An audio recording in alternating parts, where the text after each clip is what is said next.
Hello everyone, welcome back to my channel. My name is Samat. So, I receive comments every day from everyone who is applying to live in the UK with their spouse, which is great. You know, good luck to everyone who is going through the same process as I am. I hope that my videos have been useful and that you are following all of the information that I've provided. That being said, I still get certain questions or certain comments that I'm just like, oh my god, what are you doing? So I wanted to make this quick video to just share 5 of the biggest mistakes that I've seen come through in my comments, and that you should not be doing these mistakes when you're applying for your UK spouse visa. Before we get started, don't forget to like and subscribe. And also, I've posted my Ko-fi account in the comments below. If you find these videos and this playlist helpful, you can be so kind as to buy me a coffee as a thanks or whatever. You don't have to, obviously, it's only if you want to, but liking and subscribing also is great. Let's get started. One of the first biggest mistake that many people have commented and asked me, is this okay? Is this okay? Will I get rejected? The first one is spelling, numbers, and date errors. Now, I have stressed this in my guide that you should double, triple, quadruple check your application forms. Spelling mistakes, numbers mistakes, and date mistakes might not seem like a big deal, but something as minute and silly as a spelling error can get your application rejected. And I feel like after all of that stress that you've gone through, one spelling mistake or one number mistake or one date error has made such a huge difference in whether or not you get the visa or not. I mean, it's not worth the risk. Please be extremely meticulous with double, triple, quadruple checking your application and make sure that there are no spelling, number, or date errors. Second one, on the back of the spelling errors, is not proofreading your application. If you are hiring a lawyer or an advisor, don't expect them to double check your application, because all they're doing is trying to make your process seamless, in a sense that they're going to submit your application for you and they're going to communicate with the visa people for you on your behalf. They are not proofreading your application. That's not their job. I've had a person come up to me and say, there are certain mistakes in my application form. My lawyer would inform me that there were these mistakes, but now they're telling me that it's been rejected because XYZ. And as much as I feel bad for this person, it's not really the lawyer's fault, because it's not the lawyer's job to do it. They can't be checking your details, your information that you should be knowing. How would they know? They don't have any information to cross-check with. All they're doing is making sure that you submit everything properly, and then they're doing that on your behalf. Whatever you provide to the lawyer is the final thing. They're not paid to proofread. They're only paid to submit things on your behalf. Number 3, not including evidence of your relationship. This is a strange one because I thought it was quite obvious that you need to include photos of your wedding, WhatsApp conversations and stuff like that. But I have received so many questions from people saying, I've only submitted my marriage certificate. I didn't know I needed to submit all of these other things. Will I get rejected? First of all, just a disclaimer, I don't know if you will get rejected, but it is advised that you add all of these additional evidence, because right now, they're trying to crack down on sham marriages. Sham marriages are usually, people who are just faking a marriage so that they can live here legally. And usually when people do sham marriages, they just submit a marriage certificate with nothing else. It's more so that you want to avoid this kind of attention, this kind of risk that you are a fake relationship. You know what I mean?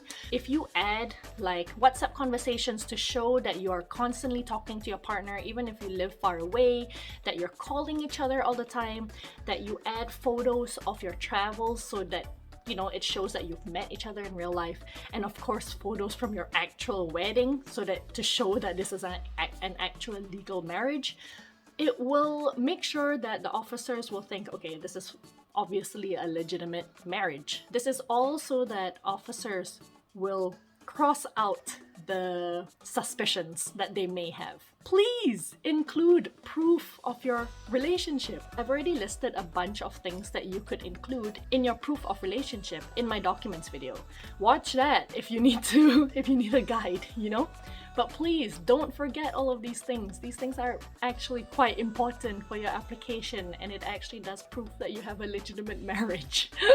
Number 4, not translating your documents into English. This is like an important thing. It already says in the government website that all documents have to be in English. If you have a marriage certification, for example, and you got married in a country that is not English speaking, you need to go to an official translator and you need to get it translated. For example, you got married in like China, or you got married in somewhere in Saudi Arabia, most likely those certifications are going to be in a language that is not English. So you need to get it translated. How are the officers going to read your certificate if they don't understand the language? You know what I mean? So get any documents that are not in English translated to English. Number 5 is not including very important or relevant information in your cover letters. And by this, I mean information that is important for an officer to know. For example, if your partner, who is the British citizen, if within a year they change jobs, you need to include this information in the cover letter, and you need to include documents that support this information in the cover letter. I would recommend providing 1 whole year of payslips and bank statements, and then writing in the cover letter why you are providing those 1 year because your partner has changed jobs. Another example is like, if you are choosing the savings route, you need to put in the cover letter where the savings are coming from. Is it an inheritance? Is it a sale from your parents' house? Another example is if your partner lives with their parents and you are planning to live with them when you come to the UK, you need to state this in the cover letter. You have to provide like documents or even a letter from the parents saying that they're happy for you to come here to live with us, take photos of the house and all that stuff. These information is actually quite important, and it actually helps boost your application because you're being as transparent as possible with the officers, with the visa officers. You're telling them exactly what the situation is and exactly what you plan for when you come here as well. A lot of people have actually asked me like, what do I do if me and my wife or me and my husband are going to live with my parents? What do I say? Do I say I just rent a place? No, you say that you are going to live with your parents and that is your parents' property that they own and that you pay rent to your parents. Put all of these down in the cover letter. Just explain everything so that it's clear, concise, and that you are completely transparent with the visa officers. The more honest, the better. Those are the 5 mistakes that you should not be making when you are doing your application. Recap: number 1, do not make spelling, number, or date errors. Please, please, please double check all of these things. Number 2, please proofread your application. Read it twice, 3 times.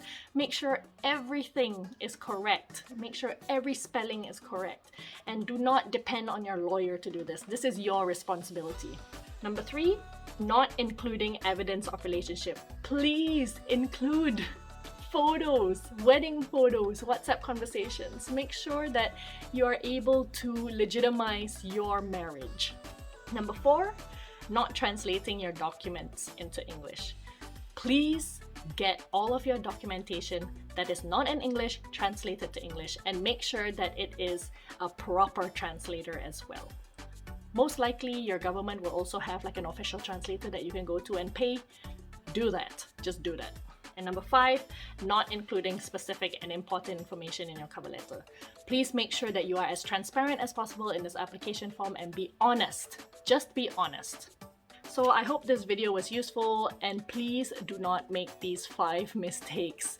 Please, I am begging you. If you want your application to be accepted and for you to receive a visa, please don't make these mistakes, okay? Anyway guys, good luck with your application forms, and yeah, thanks so much for watching. Bye!